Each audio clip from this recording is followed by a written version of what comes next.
আসসালামু আলাইকুম। আওয়ামী লীগ আগামী নির্বাচনে অংশ নিতে পারবে কিনা, অথবা আওয়ামী লীগের যে অসংখ্য ভোটার সমর্থক রয়েছেন তারা ভোট দিতে পারবেন কিনা, সেই বিষয়কে কেন্দ্র করে বিবিসি নানান প্রশ্নে রীতিমতো আমাদের প্রধান উপদেষ্টা ডক্টর মোহাম্মদ ইউনূসকে নাজেহাল করে ছেড়েছে। প্রধান উপদেষ্টা যখন লন্ডন সফরে ছিলেন তখন বিবিসি একটা ইন্টারভিউ করেছিল, যেটি কয়েক খণ্ডে প্রকাশ করা হচ্ছে। এর আগে ব্রিটেনের প্রধানমন্ত্রী কিয়ার স্টারমার কেন তার সঙ্গে সাক্ষাৎ করলেন না, সময় দিলেন না, সে বিষয়ে নানান ধরনের প্রশ্ন করা হয়েছিল। রীতিমতো নাস্তানুবোধ হয়ে উঠেছিলেন প্রধান উপদেষ্টা। আওয়ামী লীগ প্রশ্নে বিবিসির সাংবাদিক রাজিনী বৈদ্যনাথন তাকে প্রশ্ন করছেন প্রধান উপদেষ্টাকে, যে আপনি বলছেন নির্বাচন যেন অন্তর্ভুক্তিমূলক বা অংশগ্রহণমূলক হয়, কিন্তু একটা সমালোচনা হচ্ছে যে আপনি আওয়ামী লীগকে, অর্থাৎ সাবেক প্রধানমন্ত্রী শেখ হাসিনার দল, সেটিকে নির্বাচনে অংশ নিতে দিতে চাচ্ছেন না কেন? প্রধান উপদেষ্টা যেটি বললেন খুব মজার বিষয়। তার এই ধরনের উত্তরে যদিও আমরা অভ্যস্ত হয়ে গেছি। তিনি সামনে নিয়ে আসলেন জাতিসংঘের আবাসিক প্রতিনিধিকে, তাকে রেফারেন্স দিয়ে বলছেন যে আওয়ামী লীগ না থাকলেও নির্বাচন অন্তর্ভুক্তিমূলক হবে কিনা। সম্প্রতি ঢাকায় জাতিসংঘের আবাসিক প্রতিনিধি খুব ভালোভাবে একটা ব্যাখ্যা দিয়েছেন। তিনি বলেছেন অন্তর্ভুক্তিমূলক মানে কোনো নির্দিষ্ট দল নয়, সব মানুষের অংশগ্রহণ। যতক্ষণ পর্যন্ত মানুষ ভোট দিতে পারছে ততক্ষণ এটা অন্তর্ভুক্তিমূলক। কি অদ্ভুত কথা! যে জাতিসংঘ এর আগে আগস্ট হত্যাকাণ্ড নিয়ে যে রিপোর্টটি দিয়েছিল, সেই রিপোর্টের কনক্লুশনে স্পষ্টভাবে বলেছে যে তারা সবকিছুর বিচার চায়, কিন্তু রাজনৈতিক দল হিসেবে বা কোনো রাজনৈতিক সংগঠনকে নিষিদ্ধ করা হোক এটি তারা কোনোভাবেই চায় না। এমনকি জাতিসংঘের মানবাধিকার বিষয়ক হাই কমিশনের চেয়ারম্যান ভলতার তুর্ক সংস্থার 59তম অধিবেশনে এই মন্তব্য আবারও করলেন যে কোনো রাজনৈতিক দলকে নিষিদ্ধ করা মানে স্বাধীন মত প্রকাশকে সংকুচিত করা। বাংলাদেশের উদ্দেশ্যে স্পষ্ট করে বললেন। সেখানে তিনি জাতিসংঘের আবাসিক প্রতিনিধির এই বক্তব্যকে সামনে নিয়ে আসলেন। জাতিসংঘ ক্ষেত্র বিশেষ এখন কেন নির্বাচন চায় না, কেন অন্তর্ভুক্তিমূলক বা অংশগ্রহণমূলক নির্বাচনের ব্যাখ্যা এইভাবে দিচ্ছে, সেটা আমরা বুঝি। এখন শেখ হাসিনাও তো এর আগে তিনি যখন ক্ষমতায় ছিলেন, বিএনপি নির্বাচনে আসুক বা না আসুক, বা বিএনপি নির্বাচনে না এলে নির্বাচনে অংশগ্রহণমূলক হবে কিনা, সেই প্রশ্নগুলোর উত্তরে তিনি তো এই ধরনের উত্তর দিতেন। এর আগেও বলেছি যে নির্বাচনে কোন দল এলো না এলো সেটি দেখার বিষয় নয়, জনগণ ভোট দিতে পারছে কিনা সেটাই বিষয়। তাহলে তো শেখ হাসিনা ঠিক ছিলেন, তাই না? তাহলে শেখ হাসিনার বিরুদ্ধে কেন আমরা এত সমালোচনা করি? যে 3টি নির্বাচন বিতর্কের সঙ্গে অনুষ্ঠিত হয়েছে, সেই নির্বাচন পরিচালনার সঙ্গে যারা জড়িত ছিলেন, কেন তাদেরকে এখন বিচারের মুখোমুখি করা হচ্ছে, কেন তাদেরকে আটক করা হচ্ছে, কেন তাদের বিরুদ্ধে শাস্তিমূলক ব্যবস্থা নেওয়া হচ্ছে? এই যে পরস্পর বিরোধী বক্তব্য ডক্টর মোহাম্মদ ইউনূসের বা ডক্টর ইউনূস সরকারের, এটি এখন সারা বিশ্বে ওপেন হয়ে যাচ্ছে। সারা বিশ্বের কাছে এই বিষয়টি এখন খোলাসা হয়ে যাচ্ছে যে তিনি মানে কতটা দ্রুত রং বদলান, কতটা দ্রুত তিনি নিজের বক্তব্যের বিপরীতে গিয়ে নতুন নতুন বক্তব্য দেন। এরপরে রাজিনী বৈদ্যনাথন প্রশ্ন করছেন, দেশে অনেক মানুষ এখনো আওয়ামী লীগকে সমর্থন করে, তো তার প্রশ্নের পরিপ্রেক্ষিতে আবার দ্রুত খুব ডক্টর মোহাম্মদ ইউনূস বলছেন যে তাদের সিদ্ধান্ত দিন যে তারা ভোট দিতে চায় কিনা। কি হাস্যকর কথা! বিবিসির পক্ষ থেকে বলা হচ্ছে তারা আওয়ামী লীগের প্রার্থীকে ভোট দিতে পারবে না, না পারলে তারা কাকে ভোট দিবে? প্রধান উপদেষ্টা বলছেন যতক্ষণ পর্যন্ত তাদের ভোট দেওয়ার স্বাধীনতা থাকবে তারা দিতে পারবে। বিবিসি আবারও প্রশ্ন করছে, আওয়ামী লীগের প্রার্থীকে নয়, যদি না আওয়ামী লীগকে অংশগ্রহণ করতে দেওয়া না হয় তাহলে ভোট তারা কিভাবে দিবে, কাকে দিবে? তখন তিনি বলছেন যে আমরা তো আওয়ামী লীগকে এখনো নিষিদ্ধ করিনি। আবারও বিবিসি মানে কতটা নাস্তানাবোধ করছে, কতটা আটকে ফেলছে বিভিন্ন প্রশ্ন, মানে ঠিকমতো অ্যান্সার করতে পারছেন না আমাদের প্রধান উপদেষ্টা। বিবিসি বলছে যে তাহলে আপনি বলছেন তারা আগামী নির্বাচনে অংশ নিতে পারবে? যদি ভোট দিতেই পারে তার মানে তো আওয়ামী লীগ নির্বাচনে অংশ নিতে পারবে। তখন আবার অধ্যাপক ইউনূস বলছেন একটা জিনিস পরিষ্কার করি, আওয়ামী লীগকে নিষিদ্ধ করা হয়নি, তাদের কার্যক্রম সাময়িকভাবে নিষিদ্ধ করা হয়েছে, যার মধ্যে নির্বাচনও পড়ে। মানে আমরা আওয়ামী লীগকে নিষিদ্ধ করেনি, রাজনৈতিক কার্যক্রম নিষিদ্ধ করা হয়েছে, অতএব কার্যক্রম যেহেতু নিষিদ্ধ থাকবে, নির্বাচনেও তারা কন্টেস্ট করতে পারবে না। এই কথা বলার পর পরে আবার তিনি আবার নিজের বক্তব্য উল্টে কার কাঁধে দায় চাপাচ্ছেন? নির্বাচন কমিশনের উপরে। তিনি বলছেন আবার এটা সাময়িক, তাদের রাজনৈতিক কার্যক্রম নিষিদ্ধ করা হয়েছে, তবে নির্বাচনে তারা থাকবে কিনা সেটা নির্বাচন কমিশনের সিদ্ধান্তের উপর নির্ভর করছে। আমাদের কোনো মন্তব্য নেই, যা বলার বিবিসি বলে দিচ্ছে। মানে প্রশ্নের পর প্রশ্ন করে তারা নিজেরাও জানে যে বাংলাদেশের নির্বাহী প্রধান, সরকারি নির্বাহী প্রধান বা প্রধান উপদেষ্টা, তার নিজের কাছেও এই ধরনের কোনো সদুত্তর নেই। তিনি যে স্লিপ করে যাচ্ছিলেন, তিনি যে অ্যাভয়েড করছেন, তিনি যে কোনো রকমের শাক দিয়ে মাছ ঢাকার মতো অবস্থা সৃষ্টি করছেন, বিবিসি সেই সুযোগটি দেয়নি। এর আগে যেই অংশটুকু বেরিয়েছিল বিবিসির ইন্টারভিউয়ের, সেখানে ব্রিটেনের প্রধানমন্ত্রী কিয়ার স্টারমার কেন তার সাথে সাক্ষাৎ করলেন না, কিয়ার স্টারমারের দল, লেবার পার্টির এমপি ইউনুস সিদ্দিকী যে তার সঙ্গে দেখা করতে চেয়েছিলেন, কেন তিনি দেখা করলেন না, অনেক বিষয়ে প্রশ্ন করা হয়েছিল। তিনি সেখানেও জুৎসই কোনো জবাব দিতে পারেনি। কিয়ার স্টারমার কেন দেখা করেননি এর উত্তরে তিনি বলেছিলেন যে তিনি সম্ভবত ব্যস্ত আছেন। তো তিনি সম্ভবত ব্যস্ত আছেন, আবার প্রশ্ন করা হয়েছিল যে আপনারা দুজন তো সমমর্যাদার, আপনিও প্রধানমন্ত্রী পদমর্যাদার, তিনিও এখানে এই দেশের প্রধানমন্ত্রী, যখন একটা দেশের প্রধানমন্ত্রী দেখা করতে চাইছেন তিনি দেখা করছেন না, এর কি কোনো সঠিক জবাব দিয়েছেন, ব্যাখ্যা দিয়েছেন? তিনি অ্যাভয়েড করে যাওয়ার চেষ্টা করছিলেন। একটু আগে বলেন ব্যস্ত, এরপরে বলেন যে মনে হয় দেয়নি। তিনি যে লন্ডন সফরে গিয়ে বিভিন্ন ক্ষেত্রে কতটা নাস্তানুবোধ হয়েছেন সে বিষয়ে আমরা সবাই জানি। আবার সেখানে অবস্থা করাকালীন সময়ে আর এক আন্তর্জাতিক গণমাধ্যম স্কাই নিউজ তার একটি ইন্টারভিউ নিয়েছিল। সেখানে তিনি মন্তব্য করেছিলেন যে I am the guy who is bringing people together. মানে তিনি পুরো জাতিকে ঐক্যবদ্ধ করছেন। কতটা ঐক্যবদ্ধ করছেন সে তো আমরা জানি। পুরো জাতিকে বিভক্ত করে ফেলছেন, ভয়ঙ্করভাবে ঘৃণার বিষ বাষ্প ছড়াচ্ছেন, রীতিমতো প্রতিহিংসার রাজনীতি তিনি শুরু করেছেন।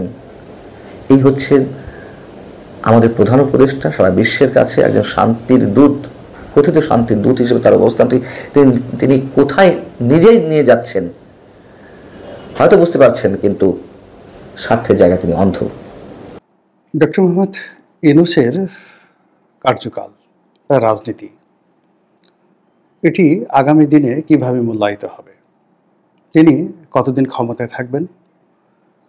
সেটি কি এই এপ্রিল মাসে শেষ হবে 2026 সনে, নাকি বিএনপি যেভাবে চাচ্ছে 2025 সনের ডিসেম্বর মাসের মধ্যে একটা নির্বাচন করে তিনি চলে যাবেন? অথবা আওয়ামী লীগের যারা লোকজন, তারা তো যেভাবে দোয়া পড়ছে, দরুদ পড়ছে, তারপরে বিভিন্ন দেবালয়, ধর্মালয় থেকে শুরু করে পুণ্যময় স্থানে তারা যেভাবে যাতায়াত করছে এবং তারা যেভাবে আকুতি জানাচ্ছে, তাতে করে যদি তাদের দোয়া কবুল হয় তাহলে তো যে কোনো সময় 1 মিনিটের মধ্যে, 1 ঘন্টার মধ্যে, 1 দিনের মধ্যে ডক্টর মোহাম্মদ ইউনূসের পতন হতে পারে। তো আওয়ামী লীগের ইচ্ছা অনুযায়ী 1 মিনিটের মধ্যে শেখ হাসিনার ডিজায়ার পূর্ণ করার জন্য ডক্টর মোহাম্মদ ইউনূসকে চলে যেতে হতে পারে। বিএনপি যেভাবে চাচ্ছে সেভাবে যদি হয় তাহলে এই বছর ডিসেম্বর মাসের মধ্যে তাকে চলে যেতে হবে। তিনি যেভাবে কথা বলেছেন, ভাষণ দিয়েছেন, সেই ভাষণ যদি তিনি রক্ষা করেন, তার কথার উপর যদি অটুট থাকেন, তাহলে 2026 সনের এপ্রিল মাসের মধ্যে তাকে চলে যেতে হবে। আর এনসিপি, জামাত এবং জামাত ঘরানার যারা অন্যান্য মানুষ, তারা ডক্টর মোহাম্মদ ইউনূসকে আজীবন রাখার জন্য, একেবারে নিদেন পক্ষে আরও 5 বছর রাখার জন্য যে জনমত তৈরির চেষ্টা করছেন, যে পরিবেশ এবং পরিস্থিতি তৈরি করার চেষ্টা করছেন, সেগুলো যদি বাস্তব রূপ লাভ করে বা সেগুলো যদি সফলতার মুখ দেখে, তাহলে ডক্টর মোহাম্মদ ইউনূস আগামী 8-10 বছর ক্ষমতায় থাকতে পারবেন। এখন সেই জিনিসগুলো কি কি?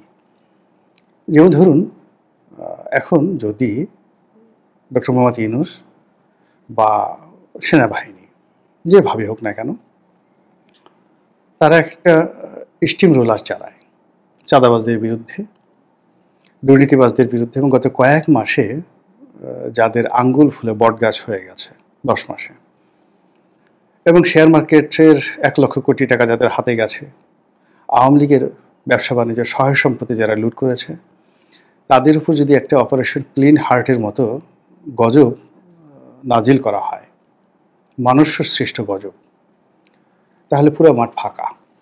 নির্বাচন তো দূরের কথা, নিজের আব্বার নাম নেওয়ার মতো লোক বাংলাদেশে খুব কম থাকবে। আর যদি এরকম শক্ত একটি অবস্থানে ডক্টর মোহাম্মদ ইউনূস চলে যান,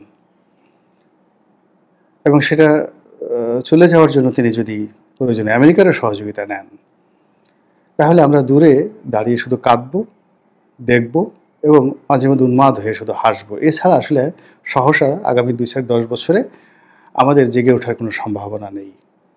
আমাদের স্বভাব হলো আমরা কারো সুযোগ পেলে ঘাড়ের উপর লাফ দিয়ে উঠে তার মাথা ঝাঁকাতে থাকি, তার চুল টানতে থাকি, তার গাল টানতে থাকি, তার গালের উপর ফটাফট চড় দিতে থাকি।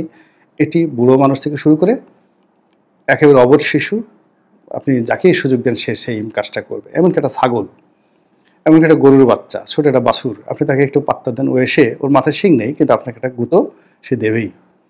কিংবা আরও খারাপ যদি ধরেন একটা গরু, ঠিক ওই বাছুর, ষাঁড় বাছুর, এখনও যৌবন আসেনি, কিংবা ধরুন একটা ছাগল, তো একটা ছাগল তার পুরুষত্ব কেড়ে নেওয়া হয়েছে, মানে তাকে খাসি বানিয়ে দেওয়া হয়েছে, খোল কেটে ফেলা হয়েছে। তো এইরকম ছাগল কিংবা খাসি আপনাকে যদি একা আপনি শুয়ে আছেন, বা মানে আপনি কুজো হয়ে কোনো কাজকর্ম করছেন, অমনি পিছন দিক থেকে আপনাকে তার স্ত্রী সঙ্গী মনে করে আপনার উপর ঝাঁপিয়ে পড়বে এবং আপনার সঙ্গে সঙ্গম করার জন্য আপনার উপর চড়াও হবে। গ্রামের একটা 6-7 মাস বছরের 6-7 মাস বয়সী যে গরুর ষাঁড় বাচ্চা এই অপকর্মটা করে। এবং গ্রামে পাঁঠার কথা বাদ দেন, পাঁঠারা তো আলাদা কথা, কিন্তু যেগুলো খাসি, যেগুলো পুরুষত্ব মানে আমরা গ্রামে বলি তুলাই দেওয়া হয়েছে, এই সকল খাসি যখন মানে কোনো একটা শিশু, বয়স্ক মানুষ বসে আছে, মুরব্বী মানুষ বসে বসে ঘাস কাটছে, বা ইভেন ফসলি খেতে কাজ করছে, পিছন থেকে একটা খাসি এসে অমনি তার উপর ঝাঁপিয়ে পড়ল। তো এই হলো আমাদের আবহাওয়া, প্রকৃতি এবং পরিবেশ। কিন্তু আপনি যখন লাঠি হাতে নেবেন, আপনি যখন শক্ত হবেন, তখন বিড়াল বলেন, বাঘ বলেন, সাপ বলেন, সব দৌড়ে পালায়। তা আমাদের এই যে দেশে মানুষ শক্তের ভক্ত, নরমের জম। এখন যা কিছু হচ্ছে মূলত ডক্টর মোহাম্মদ ইউনূসের দুর্বলতা, তার অক্ষমতা, তার বার্ধক্য, তার যাকে বলা হয় জনসম্পৃক্ততা না থাকা, তার রাজনৈতিক দল না থাকা, ইত্যাদি নানা কারণে যে যার মতো করে অনেক কিছু করছেন। কিন্তু তিনি যদি হুঙ্কার দেন এবং লাঠি প্রয়োগ করেন, এবং ইতিমধ্যে বেশ কয়েকবার আপনি দেখেছেন, এইবার ঈদে সেনাবাহিনী লাঠি প্রয়োগ করেছে, বাসের থেকে নামিয়ে নামিয়ে সবাইকে এক বেদম প্রহার করেছে, মানে যারা বেশি ভাড়া নিয়েছে। তারপরে বিভিন্ন গরুর হাটের যারা ইজাদাররা মাস্তানি করতো, এইবার সবার মাস্তানি যাকে বলা হয় একেবারে বন্ধ করে দেওয়া হয়েছে, এবং অনেকে একটা উচিত শিক্ষা দেওয়া হয়েছে। ফলে এবার গরুর হাটকে নিয়ে আমরা বাংলায় যেটাকে বলা হয় তাফালিং, কেউ তাফালিং করতে পারেনি, কেউ মানে ওইভাবে লাভের মুখ দেখতে পেরেছেন আমার কাছে মনে হচ্ছে না। এইবার গরুর মার্কেটে যে সকল রাজনৈতিক পান্ডারা মানে ইজারা নিয়েছেন বা ইজারাদার ছিলেন, তারা সবাই মোরলেস আর্থিকভাবে ক্ষতিগ্রস্ত হয়েছেন আইনশৃঙ্খলা মানে স্ট্রং থাকার কারণে। তো এনিওয়ে, এটা যারা বোঝালাম যে আবার পুলিশও বিভিন্ন জায়গাতে অনেকগুলো অ্যাকশন তারা গেছে, সেনাবাহিনী তো গেছেই, এবং অনেকের মধ্যে কিন্তু ইতিমধ্যে একটা আতঙ্ক ছড়িয়ে পড়েছে।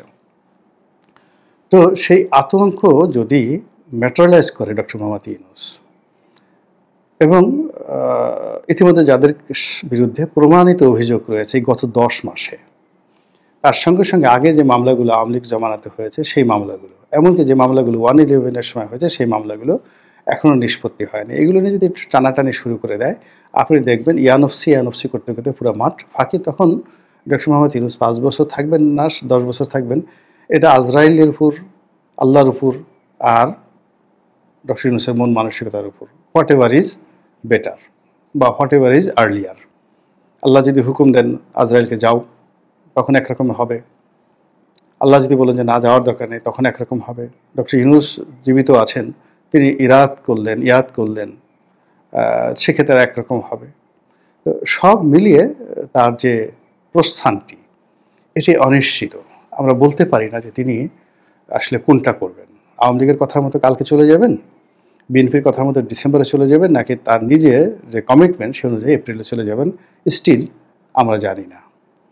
কিন্তু এই সময়ের মধ্যে তার যেটা লিগেসি তৈরি হয়েছে, যেটি বাংলাদেশে আর কেউ কখনো রাষ্ট্র ক্ষমতায় বসে করতে পারেনি, সেই লিগেসি বা সেই ঐতিহ্য সেটি হলো তিনি প্রচণ্ড ভারত বিদ্বেষী, ভারত বিরোধী এবং ভারতের চোখে চোখ রেখে, দিল্লির চোখে চোখ রেখে বাংলাদেশের কোনো রাষ্ট্রনায়ক যদি কথা বলে থাকেন, he is the only one man. গত 10 মাস পর্যন্ত আমাদের তাই মনে হয়েছে। এবং এই কারণে কি হলো, ইসলামপন্থী যারা লোকজন রয়েছেন তারা তো আসলে ভারতকে সবসময় তাদের শ্রেণীর শত্রু মনে করেন, এবং আমাদের দেশে যারা তৌহিদি জনতা তারা মনে করেন যে যে কোনো সময় যাকে বলা হয় দিল্লি যদি বাংলাদেশ দখল করে, এদেশে আর মুসলমান থাকবে না, এদেশে কোনো গরু কুরবানি করা যাবে না, এদেশের মসজিদগুলোকে সব মন্দির বানিয়ে ফেলা হবে। এই যে ভয় এবং আতঙ্ক, সেই আতঙ্কের মধ্যে তারা একজন মোহাম্মদ বিন কাসিমকে দীর্ঘদিন ধরে খুঁজছিল, যারা দিল্লির চোখে কথা বলতে পারেন, দিল্লির চোখে চোখ রেখে কথা বলতে পারেন। তারা দীর্ঘদিন ধরে উমর ইবনুল হাফসুন, যিনি মরক্কোর বাদশাহ ছিলেন, খুব বিখ্যাত বীর, তো এরকম একজন লোককে তারা খুঁজছেন।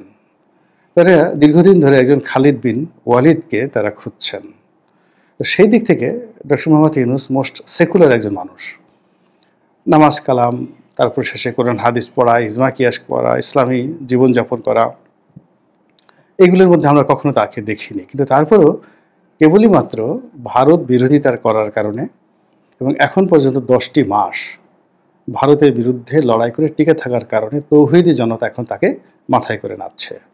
এবং তিনি একটা ইতিহাস তৈরি করে ফেলেছেন যে এই বাংলায় একজন লোক তৈরি হয়েছিল যে কিনা দিল্লির বিরুদ্ধে যুদ্ধ করেছিল, যুদ্ধ ঘোষণা করেছিল এবং 10 মাস টিকেছিল। অবাক করার ব্যাপার হলো যে আমাদের বাংলার ইতিহাসে অনেকেই দিল্লির অধীনতা অস্বীকার করেছেন।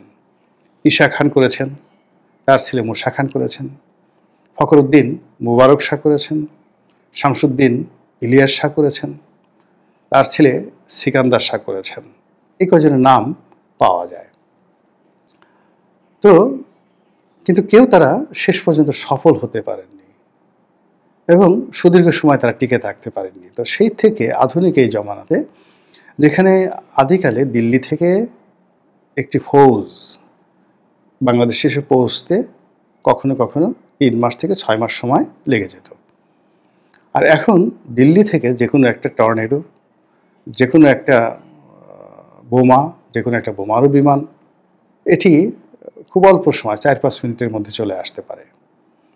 তো কাজেই অতীতকালে যদি কেউ 10 বছর দিল্লির সাথে যুদ্ধ করে, দিল্লির চোখে চোখ রেখে, দিল্লির সাথে টেক্কা দিয়ে 10 বছর টিকতে পারে, তো সেই দিক থেকে আধুনিক এই প্রযুক্তির যুগে 10 দিন টিকে থাকাটা একটা বিশাল দমের দরকার।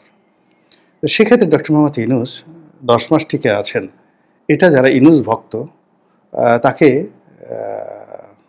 সেই যাকে বলা হয় একটা গাজী উপাধি দেওয়ার মতো অবস্থা তৈরি করে ফেলেছে যে না, বীর দরকার, তো এরকম বীরই দরকার যে ভারতের চোখে চোখ রেখে কথা বলতে পারে। 2 নম্বর হলো যে ভারত তার সর্বশক্তি নিয়ে ইউনূসের বিরুদ্ধে লড়াই করছে। এখন শুধুমাত্র বোমা মেরে ইউনূসের মাথা খুলি উড়িয়ে দেওয়া ছাড়া ভারতের কিছু করার নেই, অথবা এখানে মোসাদের এজেন্ট পাঠিয়ে আরও মারাত্মক কিছু করা ছাড়া ভারতের কোনো উপায় নেই, কিংবা স্থলযুদ্ধ করে তাকে এখান থেকে ধরে নিয়ে যাওয়া ছাড়া উপায় নেই। কিন্তু যতটা কূটনৈতিক যুদ্ধ করা সম্ভব, যতটা অর্থনৈতিক যুদ্ধ করা সম্ভব, তার পুরোটাই ভারত করছে, যেটা কিনা ভারত ইতিপূর্বে তার কোনো প্রতিবেশীর সঙ্গে করেনি। আমাদের সীমান্ত বলতে গেলে বন্ধ, দ্বিপাক্ষিক বাণিজ্য বন্ধ, এবং সরকারের বেশিরভাগ দপ্তরের সঙ্গে আর ভারতের দপ্তরের সঙ্গে কথাবার্তা বলা পর্যন্ত বন্ধ। এরকম একটা বিরূপ পরিস্থিতি যেখানে আমাদের ইম্পোর্ট মানে আমদানি বাণিজ্যের 40% আমরা ভারতের সাথে করতাম, যেখানে ভারতের সেন্ট্রাল ব্যাংকে আমাদের এখনও রিজার্ভ রয়েছে, কত বিলিয়ন রয়েছে আমি জানি না, বাট ভারতের সেন্ট্রাল ব্যাংকে আমাদের যে সেন্ট্রাল ব্যাংকের রিজার্ভ রয়েছে, যেখানে ভারতে আমাদের এক্সপোর্ট রয়েছে, প্রচুর আমাদের যে ইন্টারনাল যে দুদেশের যে আন্তঃযোগাযোগ, এটি সর্বোচ্চ পর্যায়ে রয়েছে। আমরা ভারত থেকে সরাসরি বিদ্যুৎ আমদানি করছি গ্রিড লাইনের মাধ্যমে, আদানি বিদ্যুৎ। ভারতের অনেক বড় বড় কোম্পানি হাজার হাজার কোটি টাকা ভারতে বা ডলার বাংলাদেশে তারা বিনিয়োগ করেছে গত 15 বছরে। তো এত কিছুর পরেও ভারত বাংলাদেশকে যে রক্তচক্ষু দেখাচ্ছে, বাংলাদেশের ত্রুটি চেপে ধরার চেষ্টা করছে, তো সেই জায়গাতে দাঁড়িয়ে ডক্টর মোহাম্মদ ইউনূস এখনও দম নিতে পারছেন, নিঃশ্বাস নিতে পারছেন। ভারতকে এখন পর্যন্ত তুড়ি মেরে উড়িয়ে দেওয়ার হিম্মত দেখাচ্ছেন এবং একটিবারের জন্য ভারতের নিকট আত্মসমর্পণ করার জন্য তিনি চেষ্টা করছেন না। তিনি ভারতের সঙ্গে সম্পর্ক স্থাপন করতে চাচ্ছেন সমতার ভিত্তিতে। তো এই যে তার যে মন এবং মানসিকতা, ভারত বিরোধী যে সেন্টিমেন্টটাকে আপহোল্ড করা এবং তার সামর্থ্য অনুযায়ী তিনি যেভাবে একা লড়ে যাচ্ছেন, তার এই লড়াইয়ের সঙ্গে পুলিশের যোগাযোগ নেই, তার এই লড়াইয়ের সঙ্গে বিজিবির যোগাযোগ নেই, তার এই যোগাযোগের সঙ্গে লড়াইয়ের সঙ্গে সেনাবাহিনীর এরকম পরিপূর্ণ সমর্থন নেই। ফলে তিনি কৌশলগত কারণে একা, আর বিশ্বাসগত কারণে বাংলাদেশের সাধারণ ধর্মপ্রাণ যারা মানুষ রয়েছেন তাদের একটা সমর্থন দোয়া তার সঙ্গে কাজ করছে এবং এই কাজ করে তিনি যে 10 মাস যাবৎ টিকে আছেন, এটাই তার একটা ঐতিহ্য হয়ে থাকবে, এটা তার জন্য একটা ইতিহাস হয়ে থাকবে। এবং আগামীতে তিনি যখন থাকবেন না, তখন তার অন্য অনেক বিষয় নিয়ে কি সমালোচনা হবে আমি জানি না, তবে তার এই ভারত বিরোধিতার জন্য তিনি অবশ্যই অনেকের নিকট প্রশংসিত হবেন। ইতিহাস বড়ই নিষ্ঠুর এবং ইতিহাস সব কিছু মীমাংসা করে দেয় তার সময়ের মাধ্যমে। ডক্টর মোহাম্মদ ইউনূসের যে আগমন, তার প্রস্থান, তার কর্মকাল, এটিও ইতিহাস দ্বারা নির্ধারিত হবে। আল্লাহ আমাদের সবাইকে হেদায়েত দান করুন এবং হেফাজত করুন। আসসালামু আলাইকুম ওয়া রাহমাতুল্লাহি ওয়া বারাকাতুহু।